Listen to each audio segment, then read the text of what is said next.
All right, so we've got our program to be able to count the number of words, and we've got it to be able to count the number of characters. And now our biggest task is to have it tell us how many of each particular letter was used.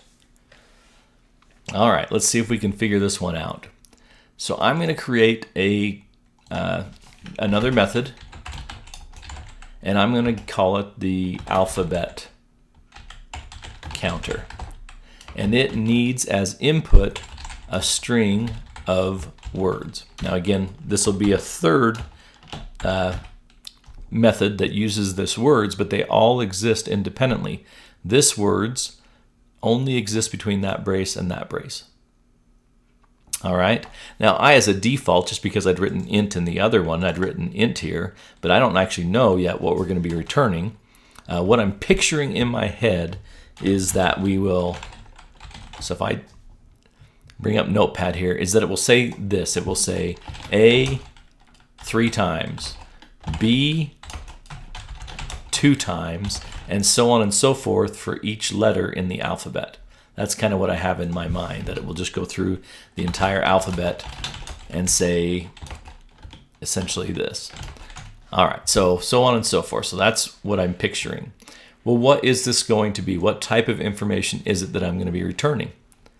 It does involve numbers, but because there's letters in there as well, I can't just return a number.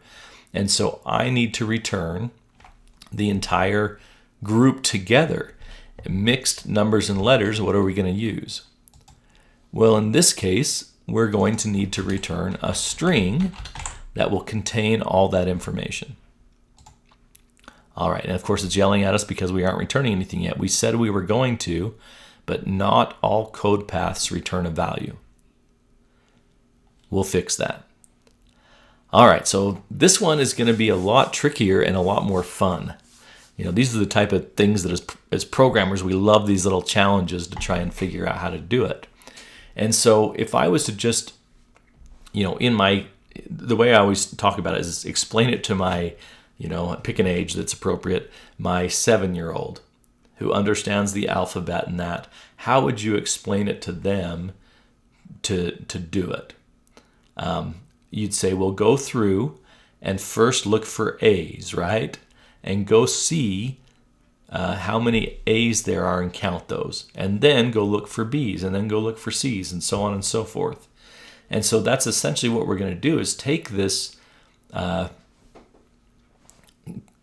quote, or in this case, these words that are being passed in, one character at a time to analyze them and decide what to do with them. And so we can do that by setting up a little loop. Now again, hopefully you're familiar with loops. We have 3 different kinds of loops in the world of programming. We have for loops, which are for a certain number of times. We have while loops, which is while some condition is true, then do this. Or we have do while loops that say do all this stuff, and then at the bottom check for the condition to see if we go again.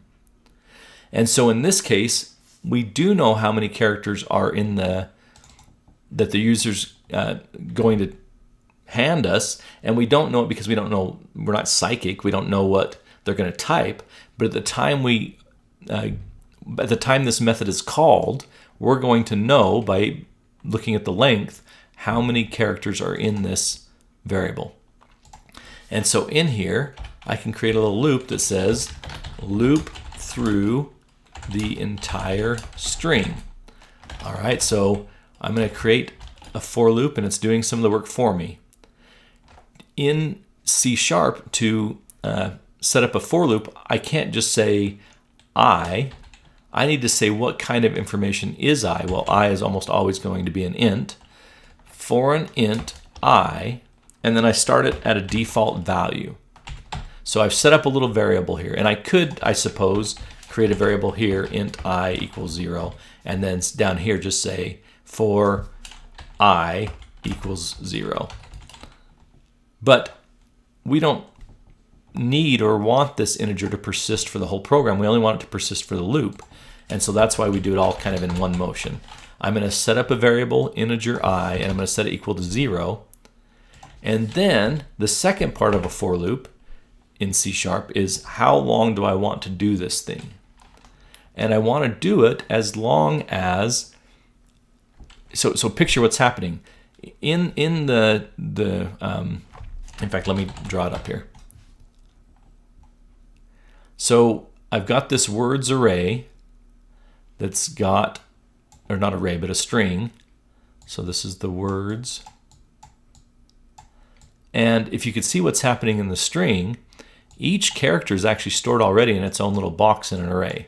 So this is a natural way for the string to be set up. And we have our entry 0, 1, 2, 3, 4, and so on. Again, some high quality content here. And in my example where I was typing in testing, it's storing it like this, TESTING, and so on. Okay, so this is 5 and this is 6. And then there's a space, and then there's a lowercase t and an e, and so on and so forth. So that's how it's being stored as a array, a string of characters. And so I want to go in one at a time, and I want to first look at 0, and then 1, and then 2, and then 3, and then 4, and 5, and 6, and so on and so forth to the end of the string. And so I'm going to set up a for loop that starts counting at 0, and then as long as, so this middle part is what's the condition?